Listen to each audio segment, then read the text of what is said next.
Welcome to the Osmo Early Bird Podcast. It's your old pal Emac coming to you with one Joey Corman, reprising his role as the Monday night analyst heading into Tuesday morning. Joey, how have you been? It's been a whole week since you were on the Early Bird Podcast. Yeah, I've been hanging in there, so I'm good enough to be back. So that's all I can ask for. Excellent. I've got a few different guest hosts. I've been doing some of these shows with Randone. Last night I had Rinpack filling in, so that was kind of fun. He and I hadn't talked in about a year.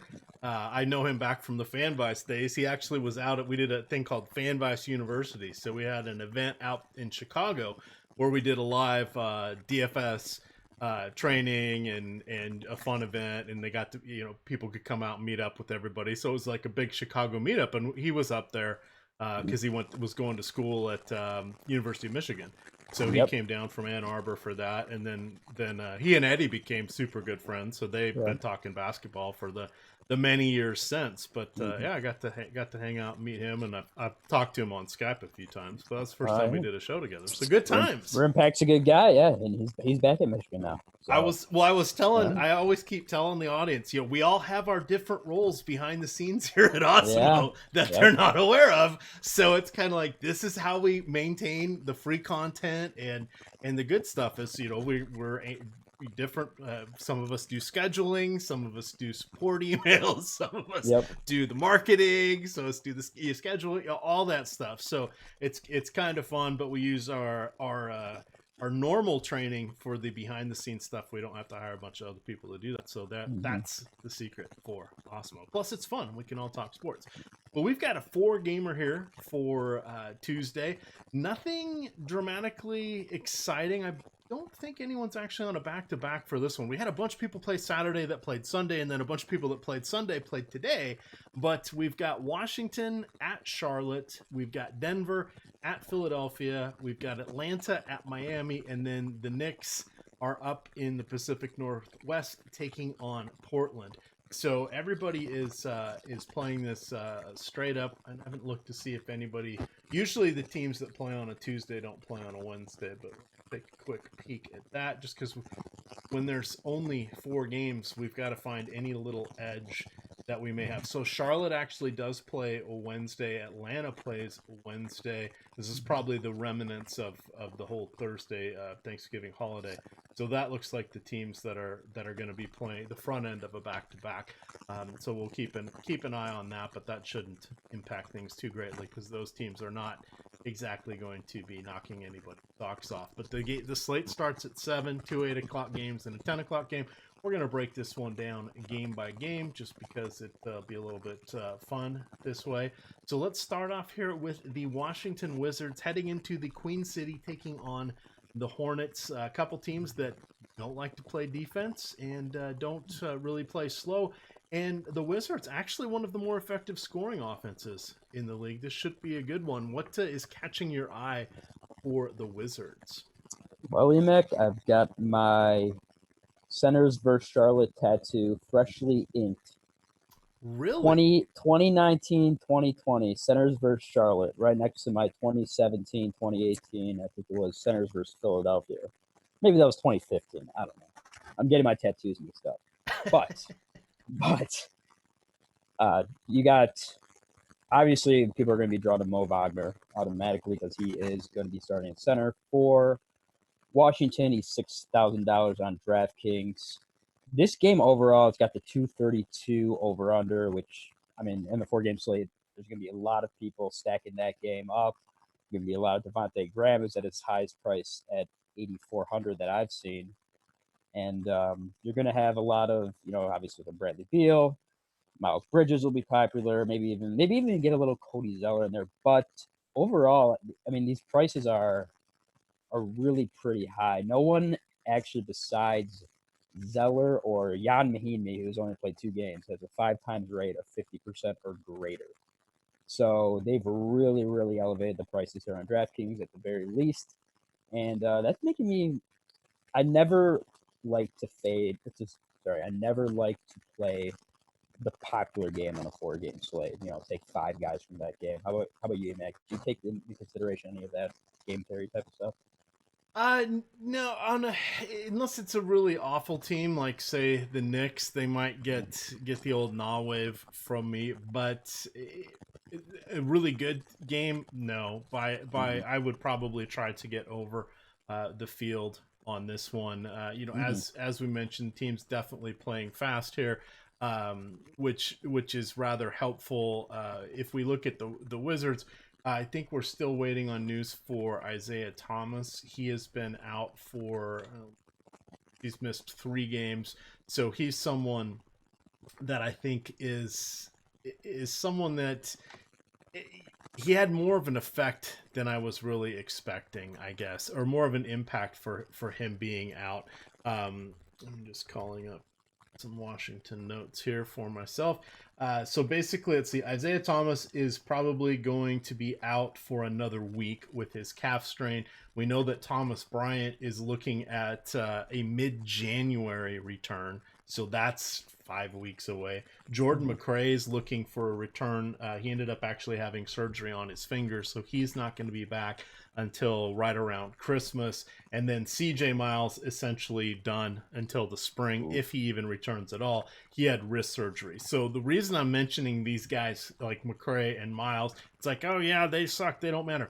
Well, it kind of does, because it means crappy guys are coming up from the G League, literally from the G League. The Capital City Go-Go's. Is that right? Capital City Go-Go's. Admiral Schofield has been around. Justin Robinson has not played much at all, if he's even gotten in any games, but he's been up a couple times. And then Chris Chiozza has also been up a few times. And I forget, some of them are on 2-way contracts. So there's a whole convoluted thing. But the point being is, the Wizards are that thin that they're looking at those guys kind of as their rotation, the 9, 10, 11 guy. You kind of mentioned Jan Mahimny. He had played 4 games in just over a year and a half before he finally came back from his latest injury. It was an Achilles issue. He just played a few minutes. That's been one of the worst signings outside of the John Wall contract, but they signed Mahimny 4 years, $62 million. I think this is the final year. Timothy Mozgov scoffs at that. Oh, yeah. Man. Well, yes. Okay. There were some. there's some bad ones. That's up there. That's up there, though. There's been a few. I actually liked Mahimny when he was with the Indiana, and I thought this was going to be good. And he's a little more mobile than most bigs, but he's just been hurt the whole time, and he's just a step slow now, so it doesn't work for him. But we'll want to look to guys like Davis Bertans. I think is interesting. He's been knocking down the shots. No, I think he's got the highest 3-point percentage in the league. Maybe it's up there. It's very up there. Yeah, he's had so many games where it's almost been half his shots. Over half his shots are 3-pointers, and he makes almost half of them. It's unreal. But that's been helpful. I'd stay away from Isaac Bonga. I'm not really a fan of his. If we could ever see Troy Brown Jr. put it together, he seems like a bit of a knucklehead. He's inherited the Kelly Oubre role, who inherited it from Swaggy P, who got it from Gilbert Arenas. It's kind of a tradition here. They pass it down. Andre Bloch. JaVale McGee, I don't want to leave you out. Andre Bloch. You can't leave Andre Bloch out. Oh, Andre Bloch, yes. The Filipino citizen himself. Jarvis Crittenden. Yeah. Jarvis Crittenden's different. We're not going to get into him. Yeah, these guys have been a mess. But we can look to Ish Smith. Yet again, price is going up. It continues to, but at least we know his role. And he is really the only other ball handler besides Bradley Beal. So that's going to give him consistent minutes in the mid-30s. And you know what? He's a ham and egger, as I like to call him. Hey, so am I. You just keep plugging and get your job done. But he's somebody that's important. I think Vogner is intriguing. You mentioned the Charlotte Hornets center issue.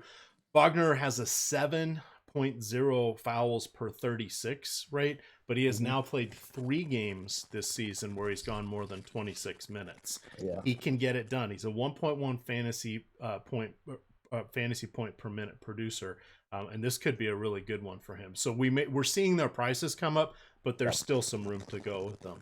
Anything else there from the Wizards side? Yeah, is this an Ish Smith revenge game? I don't think it is. I don't think Charlotte's one of the 11 teams he's played. One of the other, I don't. It's one of the 5 games that's not a Smith revenge game. Maybe. Yeah, so he's actually. I learned this. I knew Joe Smith had the record. I did not realize it was a 4-way tie for most teams played for, and the record is 12. Yeah, Chucky Brown, and Massenberg. Yeah. Yes. Yeah. You were the one that was behind the Twitter Travels. account. Yeah, that's me. Yeah. Tony Massenberg Travels. Remember that. And I think Mahimi. I think it's interesting you mentioned Wagner. Foul trouble. He's relatively stayed out of foul trouble lately, but Mahimi did put up 24 points in 17 minutes against the Clippers last game. So potentially, if you maybe see that ownership percentage getting pretty high for Wagner, you could maybe look to Mahimi as a pivot. It's likely some center will have a big game against Charlotte. They're averaging centers against Charlotte 58.5 points per game this season. On DraftKings, another option that I wanted to mention was Troy Brown. Troy Brown went for 39 last game. I don't know if you could count on that production again. He seems kind of fluky.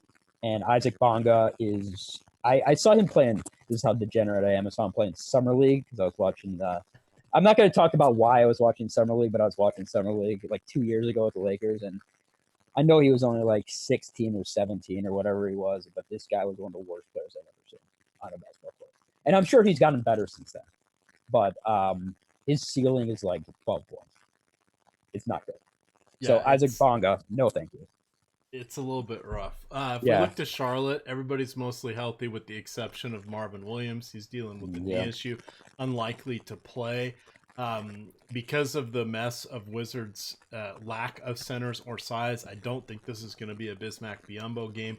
It would have been a good Marvin Williams game. I suspect we'll see Cody Zeller, and they potentially could go with PJ Washington, play a little bit smaller there.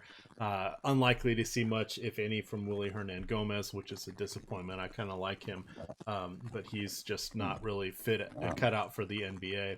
At this point. But Devontae Graham, phenomenal.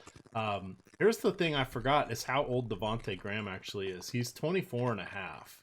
Yeah, he feels like a rookie because it's really his first year. But correct. Terry Rozier is 1 year older than Devontae Graham. Feels like Terry Rozier's been playing since the 90s.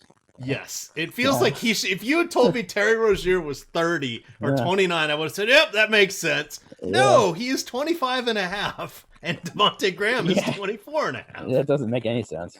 It's crazy. Yeah, it's pretty wild. And then Miles Bridges. This is a nice Miles Bridges game. Yeah. He doesn't do anything really well, but filling the lane, garbage man, they're not going to really run a lot of plays for him. But on our 4-game slate, I think he's someone to look at. But for me, Rozier and Graham would be the two that stand out from the Charlotte Hornets. Do you like any of these guys? Maybe a Nick Batum who's being Batum. I don't do Nick Batum. I've sworn off Nick Batum 3 years ago. We are not in the same DFS stratosphere. Anyways, PJ Washington's coming up with a 41-point game, but he tends to go off occasionally and then just do nothing for like 2 weeks. Now he's at 5,900. I wouldn't touch PJ Washington. Bridges is the one who stands out to me. I think he's the best play among these guys. Devontae Graham's price. It's finally getting to the point of where it's like, can he? He did go off the other game against Brooklyn for 47 when he was priced at 8,300. So this could be it's hard not to like Devontae Graham in this spot. It's gonna be a fast-paced game. You know that the totals are going to approach maybe 120 each. In that case, Devontae Graham should put up 45, maybe close to 50 points.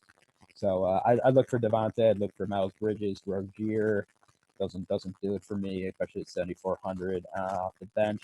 Batum, I don't even know if he'll play with. He'll play with it. But there's nothing else to see on the bench here. Cody Zeller is like good for 25 points, and that's about it.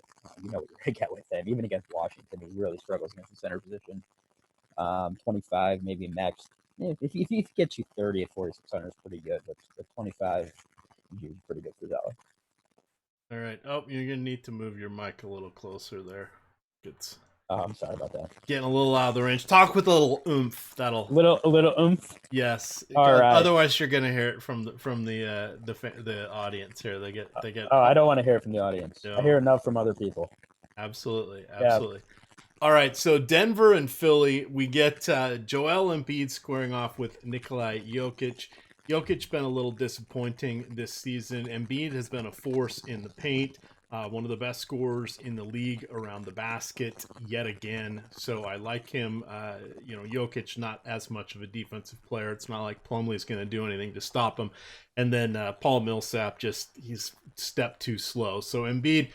Intriguing in this one. Where are we going to get the salary to pay for him? Well, gosh, on DraftKings, he's only $9,500, so that's quite doable there. So I like him from the Philly side. From the Denver side, it's kind of going to be a little bit of mix and match. The one nice thing that they do there, and you can set this up on if you're using optimizers, is they have very direct backups for each of their players. So your key is you don't want them on the same lineup, even on a 4-game slate. So you would look at someone like, obviously Plumlee and Jokic is the easy one, but they don't play very many minutes together.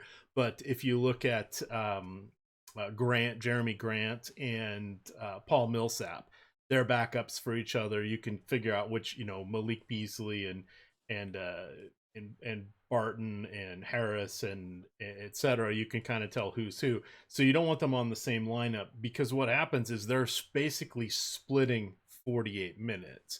Starters are generally going to get a little more, and if you have the backups having a good game, it's because they're getting more minutes. It's either because of scoring, they're either winning big or losing big, or someone got hurt or is just generally ineffective. It's hard for them to all have a good game at the same time, unless of course they're playing the Knicks.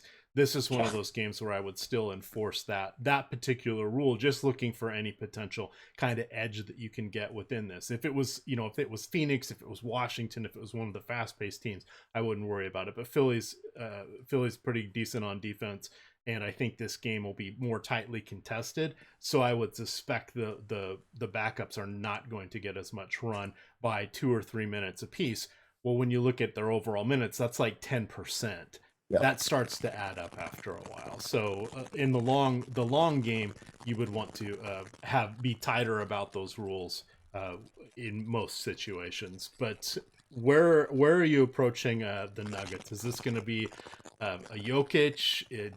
Do you trust Murray driving to the rim and seeing Joel Embiid? What do you got here for us? Yeah, it's really hard to like much with the Nuggets. They are just a tough team to gauge. I'm pretty sure Jokic had that big game where he hit that game winner right there to about 57.5 points against Philly. So he's definitely a consideration, like you said. It's very hard to determine, or it's very hard to tell if, you're going to play the starters, the backups. They are very direct roles. So if you think it's going to be a blowout, a lot of times Plumlee, Jeremy Grant, Monte Morris, they have big games and blowouts. So it's definitely a game to target the Nuggets starters. I think I probably won't be pulling much from this game at all. It's the lowest over-under. I'm assuming Miami Atlanta game's not out yet. It's got the lowest over-under. Denver's the slowest team in the league. I could see maybe a little Will Barton. He's probably the best value. He's got a 60% 5x rate at his price on DraftKings. Other than that, I will likely not be touching Denver. How about you? No, that's kind of where I'm going to be at as well. Not as much on Denver, a little bit of Philly here and there. But for me, it's going to be that first game still. If we move on to the next two games, there's actually some decent stuff here. If we look to Miami going against Atlanta, that's a nice spot for Miami. We'll have to see who is available for them. So let me go over here and look at the notes that I've got for my. When you're doing control find, you want to be able to spell what you are looking for. So the Heat are likely to be without Justice Winslow. He's going to miss probably 2 more games. You've got Goran Dragic, who is also out. He's going to miss a couple more games. We have Bam Adebayo is questionable. He's dealing with a sore groin. Dion Waiters has been sick. He's been a head case. He's been suspended. I'm not even going to worry about him. Ideally, they rule him out just so there's. Adam says it best. I hope they just rule him out so there's not even the chance that he comes into the game. If he comes into the game, he's not a play. He's just going to take minutes away from somebody else. But if we get Adebayo out, all of a sudden you've got, with Winslow out and Dragic out, you're going to be getting serious minutes for Tyler Hero, for Duncan Robinson, for Kelly Olynyk, and this is an absolutely stellar matchup against the Hawks. This is a game that Miami should just crush in. So I like Jimmy Butler because he's going to be the one putting the points up, and then these guys should get some blowout run there in the fourth quarter. Mop up. I don't know the blowout. I hate using this term blowout. They should get some mop up duty in the fourth quarter. And these guys are solid players that are in the rotation, but they're all going to get another 5 to 10 minutes with everybody who's out. So that puts them squarely in play. From the Atlanta side, Trae Young can just get it done against everybody. That's nice to see. Let me see. I think we already. No, let me see. So you got Trae Young, who is fine. They had somebody else that was hurt, and I don't see any. Oh, Alex Len was dealing with an illness, and then you've got John Collins still going to be out for another 8 games for his 25-game suspension. But I'm not really a fan of Kevin Huerter in this matchup. No thanks for DeAndre Hunter, but Trae Young is probably the one guy I like. The secondary guy I like would be Jabari Parker, and that kind of ends it for the Atlanta side. Yeah, Trae Young's gonna have a tough time reaching value unless the game stays close at this price, 10,400 on DraftKings. It just isn't too realistic. I think he can put up, close to 55, 60 points if the game's a blowout. He's not getting the full minutes. Jimmy Butler, and we don't have much. So these teams have already played twice. They played on a back-to-back. Trae Young got hurt in the first contest and then sat out the next contest. So not a lot to take away from those first 2 games. Butler is going to be pretty chalky, I have a sense, and for good reason. He's been absolutely on fire. He's been one of the best players, and probably one of the top 5 players in the league this season. I certainly didn't see that coming this year. I didn't, but Jimmy Butler's kind of always wanted to be the star of the team. He was in Minnesota, wasn't comfortable with that, wasn't really happy in Philadelphia, is now finally the guy in Miami, and he's really taken off with it. Like you said, Justice Winslow. I mean, the big news is Bam Adebayo. So Justice Winslow, you can pretty much rule questionable in any given night. Dragic hurt, and then Adebayo. If Adebayo's out, everything changes. So you're gonna have Olynyk very much in play. Myers Leonard, I think, is going to be in play. You're going to have a lot of. I could see if Adebayo's out, I'll probably consider taking at least 3 Miami Heat in this game. Maybe a couple, maybe Butler and a couple lower priced Heat to see, and maybe to pair with someone like Embiid or maybe a Bradley Beal. So that's kind of the approach I'll be taking. It's hard for me to make a determination until I see the news out on Adebayo, though. All right, that kind of takes care of that one. Let's finish up here with the last game. That's going to be the Knicks out there in Portland. This one's a 218 over under. That'll be the second highest that we have. Portland favored by 9. So kind of a similar situation with the other games. You're going to say, all right, well, let's look at this. The Knicks on the road. Who does that help from the Portland side? Well, it's like Carmelo Anthony's had his own personal revenge tour. He got to play against his buddy LeBron. Then he went against the Thunder. Now he's going against the Knicks. Can't wait to see when Denver fits into the schedule. For this one, I think it's a nice Hassan Whiteside game. 8,000 on DraftKings. That's a pretty solid price point for him. We know he has 20/20 upside. I don't really see the myriad of Knicks power forwards slowing him down. Damian Lillard, 8,800. That's a fair price. McCollum, 7,100. Because there are only 8 teams in the player pool, I wouldn't worry about playing those guys on the same team. Especially with McCollum priced where he is on DraftKings. Carmelo at 5,600 is reasonable, and then you've got Kant Bazemore seeing an increased role because Rodney Hood is now out for the season. He oh shoot, I can't remember what he had, but he just got done having surgery. Torn Achilles. Torn Achilles. Thank you. Mm-hmm. So he's out. That's the only injuries we have to worry about for them. So the Knicks side, they've got a new coach. They're an absolute mess. They don't really have many injuries because they now have Elfrid Payton back, which muddies the waters even more. You've got Bobby Portis coming off the bench. This would be a good matchup for him if he wasn't fighting for minutes with Julius Randle, Marcus Morris, Damian Dotson, Mitchell Robinson. It's just everybody's just overlap of skill sets is very high here. So I'm not. Are you trying to say they have 15 power forwards? Is that what you're trying to say? Trying to be nice, I guess.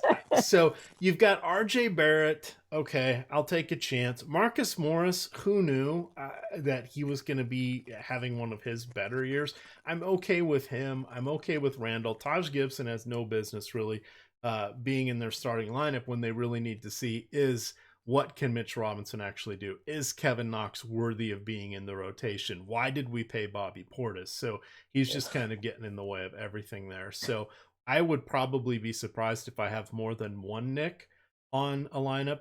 However, I don't think we can cross them out of our player pool because I think we're in a position here where you just kind of have to have bodies. And if you start frowning on a lot of your team or a lot of the options, you run into trouble. So I would prefer to take some of the Knicks than I would some of the Atlanta players outside of Trae Young.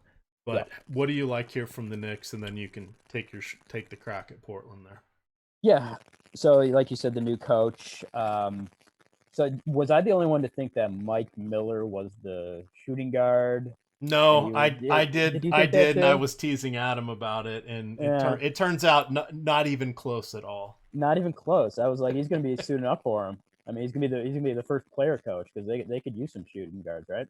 They only have like 3, so I actually like this game. Portland's not very good at all. I expect the Knicks to, they hung in there with Indiana. I expect them to really, at least for the time being, until they figure out that they don't want to play basketball again, for the new coach, that they'll hang in there and they'll play some good games. I think they'll play Portland tough.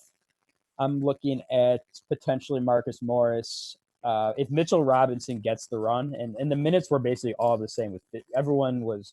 Fizdale's rotations were nuts. They couldn't stand playing the Knicks players. I get it.